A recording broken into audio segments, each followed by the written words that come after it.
सोचिए, एक तरफ हैं सदियों पुराने किले की दीवारें जहां कभी बड़े बड़े साम्राज्य आपस में टकराए थे, और दूसरी तरफ घने जंगल जहां आज बाघों का राज है।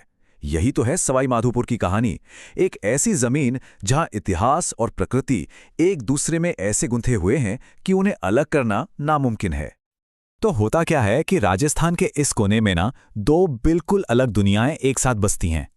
एक तरफ है एक ऐसा किला जिससे जीतना लगभग नामुमकिन माना जाता था, इंसानी ताकत और जिद का एक जीता जागता सबूत।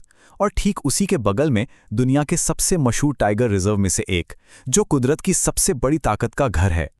और यहीं पर एक बहुत दिलचस्प सवाल उठता है, आखिर ये हुआ कैसे कि जो जमीन कभी इंसानी लड़ाइयों का मैदान थी, वो आज जंगली जानवरों के लिए सबसे सुरक्षित जगहों में से एक कैसे बन गई?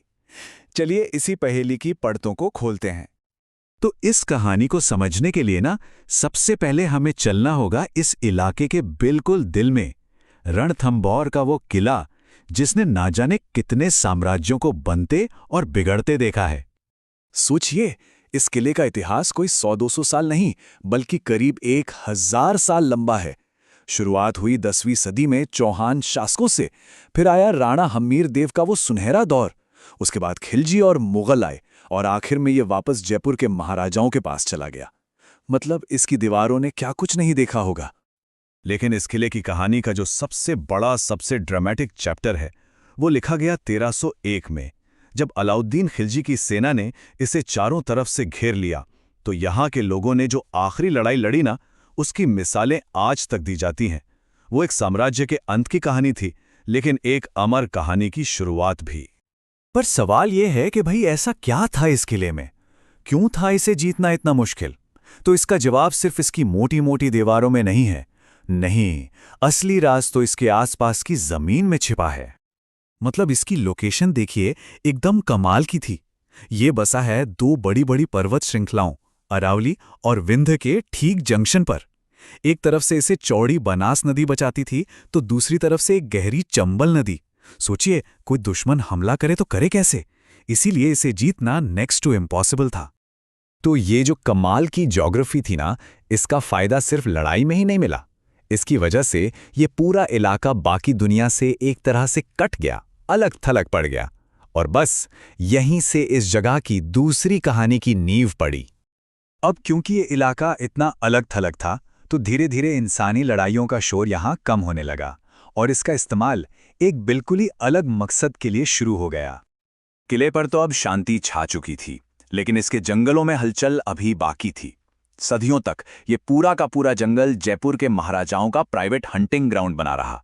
ये उनकी पावर और शानो शौकत दिखाने की जगह थी, जहां बड़े बड़े शाही शिकार होते थे। लेकिन फिर आया 20वीं सेंचुरी, और यहां सोच में एक बहुत बड़ा शिफ्ट आया। अब फोकस शिकार से हटकर कंजर्वेशन यानी कि बचाव पर आ गया। और ये बदलाव 3 बड़े स्टेप्स में हुआ। सबसे पहले 1955 में इसे गेम सेंचुरी बनाया गया, फिर 1974 में ये प्रोजेक्ट टाइगर का हिस्सा बना, और फाइनली 1980 में इसे नेशनल पार्क का पूरा दर्जा मिल गया।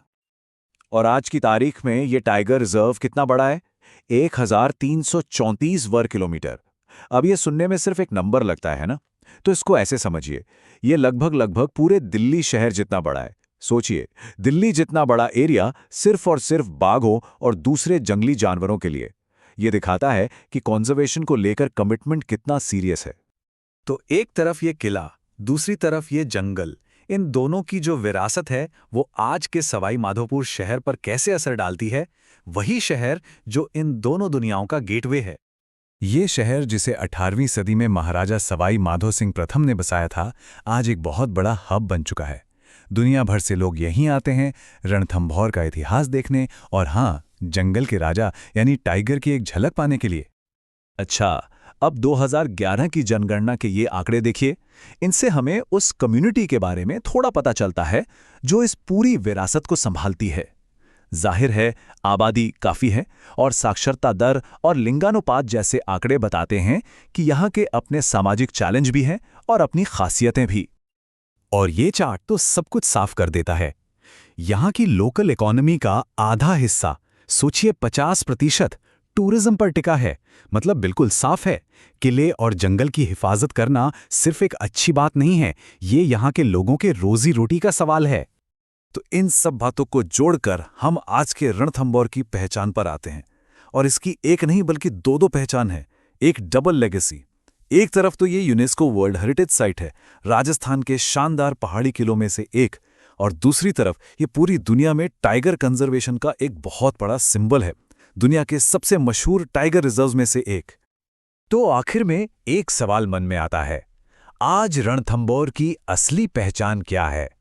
क्या ये वो जगह है जो हमें इंसानी लड़ाइयों की याद दिलाती है, या फिर ये वो जगह है जो हमें प्रकृति को बचाने के लिए हमारे आने वाले कल का रास्ता दिखाती है? शायद इसका असली जवाब इन दोनों के बीच के बैलेंस में ही कहीं छुपा है। अगर आपको ये वीडियो पसंद आया हो तो कमेंट करके ज़रूर बताएं, और अगला टॉपिक क्या होना चाहिए वो भी हमें ज़रूर बताएं। आपका एक लाइक हमें और बेहतर और सटीक कंटेंट बनाने की प्रेरणा देता है।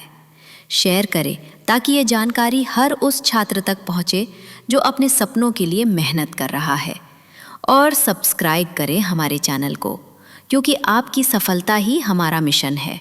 हम हर वीडियो में कोशिश करते हैं कि आपको वो जानकारी मिले जो परीक्षा में काम आए और जो आपको आत्मविश्वास दे। आप सभी का इस वीडियो को देखने के लिए दिल से धन्यवाद।